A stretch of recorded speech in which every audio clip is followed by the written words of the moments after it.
With E3 finally over, we can look back and say we laughed, we cried, we made a musical number, and while I absolutely stand by the videos we made, Luke and I are still aware we have room for improvement when it comes to handling titles, thumbnails, and how we phrase things in some videos, especially when it's news related and on a time-sensitive upload schedule. But hey, you live, you learn, you meme, you grow, and overall, this last weekend was really fun. And with new Halo things revealed, like the cinematic showing Chief and Cortana having some really fleshed out and new emotional beats underneath the stereotypical video game dialogue, we thought we'd get back into the swing of our normal style of content, looking back at the Halo franchise and at some of the saddest levels across all the games. It's funny to look at this topic and think Halo is sad, but there's some deeply emotional moments throughout Halo that juxtapose a lot of the action and high intensity moments that allowed for unique character and world building throughout the Halo franchise. And we think that's something that shouldn't be overlooked.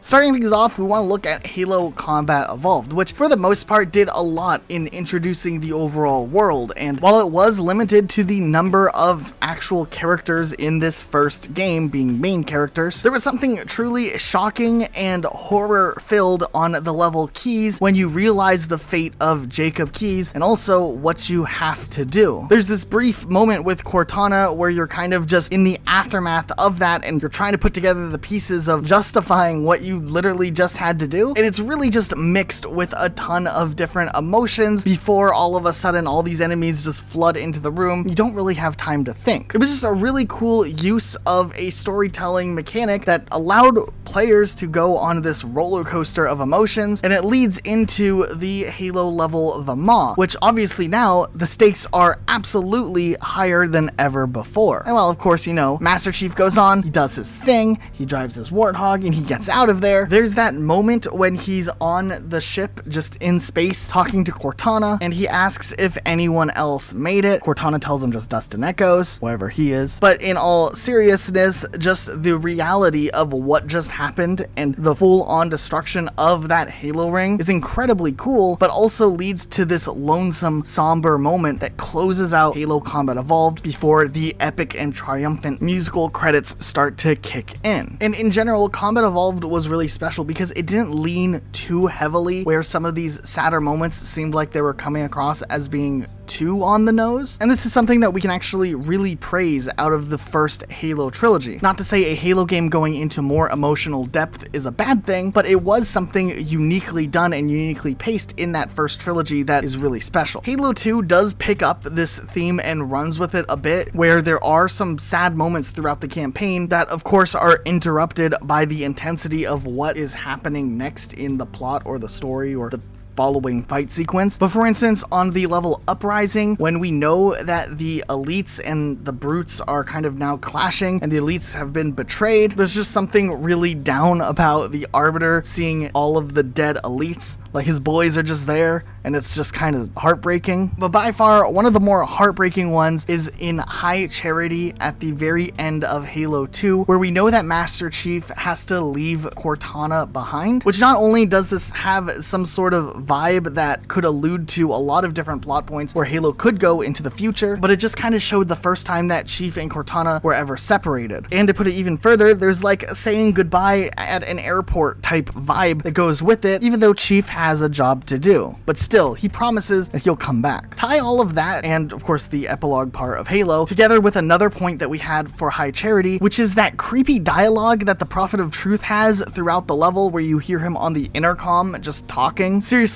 there is some cultish Jonestown vibes coming out of Truth here, which is so beautifully executed, where everything he said is so fluent and eloquent. Parasite did not defeat the Fallen, and it shall not defeat us.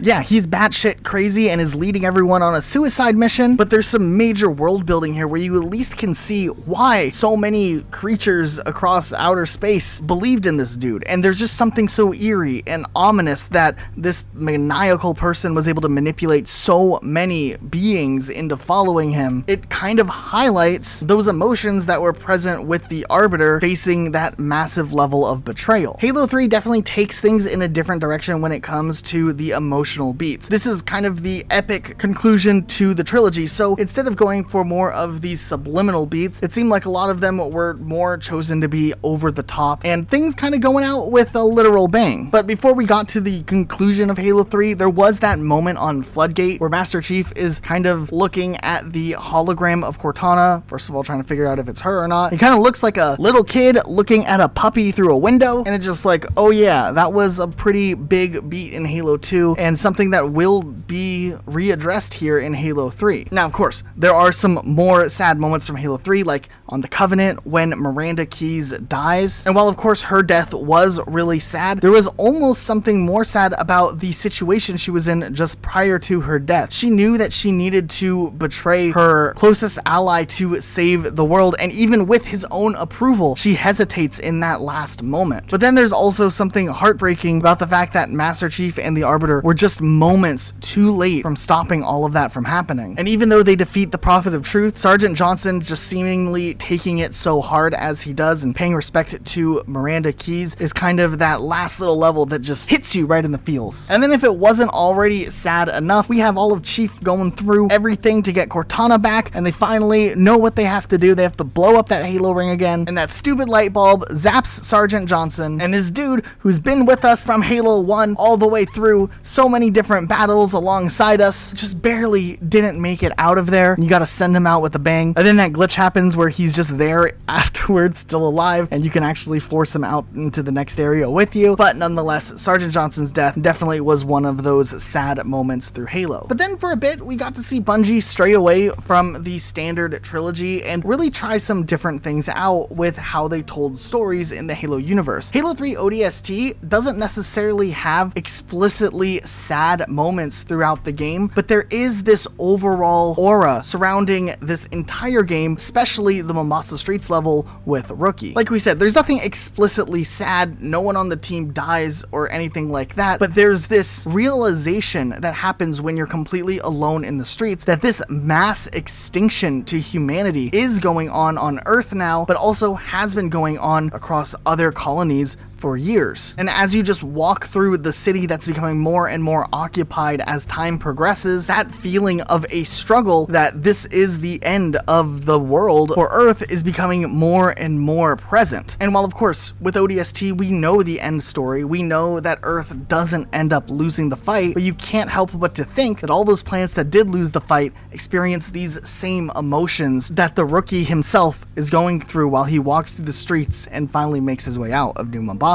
And just when we think that the illusions that ODST were able to build were enough, we get it showcased to us firsthand with Halo Reach, which not only tells its own emotional story throughout its campaign, but it also heightens the stakes of Halo Combat Evolved, Halo 2, and Halo 3 retroactively, which is something that's really unique, that is a great example of when a game should have a prequel, because in this instance, it did so much for the rest of the franchise that that's something we really appreciate. Okay, so Reach already has feels all over the place, but if we could only pick a couple of the biggest beats, Exodus is definitely one of those levels. You're coming right off of the heels of George's death, which already was a, no pun intended, noble sacrifice, but at the very beginning, you see this city under attack, you know the fight is not going well, and at this point, it's just a matter of trying to save people, as many as they can, because the fight is pretty much over. You see dead civilians all over the place, there's that little stuffed animal that alludes to even children dying, and then you have to help the civilians that you can throughout the rest of this level. Tie that to one of the escape ships with all of the people thinking that they finally are going to be able to escape from this planet and get away. That crashes right there just minutes before they're able to get the guns for defense back up. And this is just the very beginning of this snowballing effect that happens in Halo Reach. New Alexandria is kind of a continuation of that same tone from Exodus. You're just trying to do some last cleanup missions to help other groups of soldiers who were kind of trying to evacuate people beforehand. Now these people are still left behind and need help as well. Then you tie that together with this very sad, almost funeral-like moment where the rest of Noble Team is sitting around. They kind of eulogize in one way or another George, and then bam, you lose another member of Noble Team just unexpectedly, and that shock sits in for a moment, but then you have to pick up the paces and just continue on with the missions, now down another member of the team. And this of course culminates through through the package and also into Pillar of Autumn, where once again, this idea of self-sacrifice for humanity plays a massive role, and we just see time and time again, there's the sacrifice for the sake of the other people or other people within their own team or the sake of the mission. This has kind of served as a foreshadowing point throughout all of Halo Reach, and it plays up and culminates in the rest of this level and into Lone Wolf, where Noble Six chooses to stay behind to complete the mission that in turn will end up saving humanity. And there was just something really incredibly well done about Lone Wolf being that final level where you're just there, and yeah, you can fight, you can pick off elites, but slowly it becomes more and more revealing that you can do this only for so long, and finally the story concludes with Noble Six's death. Overall, Halo Reach did an incredible job at upping the emotional narrative in Halo games, which is something that now is a standard expectation with each Halo game that releases, as when done right can be led to very high investment into characters and story in a very different way. Halo 4 has some moments as well that do have some very strong emotional truth with it that stands out as some very heavy moments. Halo 4 at the very least wasn't afraid to stare off into the abyss and then jump right into it when it came to dealing with sad things with various characters. For instance, on the level Composer at the Ivanov station, you go through all this trouble to try to save the people who are there, and just the sheer shock of what happens when the people who are still on Ivanov station get straight up Thanos snapped by the Composer, and the ensuing conversation between Cortana and Chief, and them both kind of realizing in different ways that this is the brink where they might not be able to come back from, and this mixture of acceptance and denial is incredibly interesting. And while we've had our criticisms about Halo 4 in the past, we've always highlighted that the best part of Halo 4 is this contrast between Master Chief and Cortana, and them both dealing and struggling with their humanity or lack thereof. And this moment right here is very well crafted, and it added some serious emotional stakes to the final end part of the campaign. This actually seems to maybe be the type of emotional tone we might be seeing in Halo Infinite based off of the little interaction that we saw with Chief and Cortuna in the cutscene that was shown off at E3, and we really hope we get to see more of that level of character exploration when the timing is right. This cutscene works so well because it's kind of staged right there at the pre-climax of the entire story, and the payoff of it was still pretty satisfying in that final level where you have this realization where we get to see Chief and Cortana together in the, Elastigirl bubble thing we've talked about before. This scene where the two are facing each other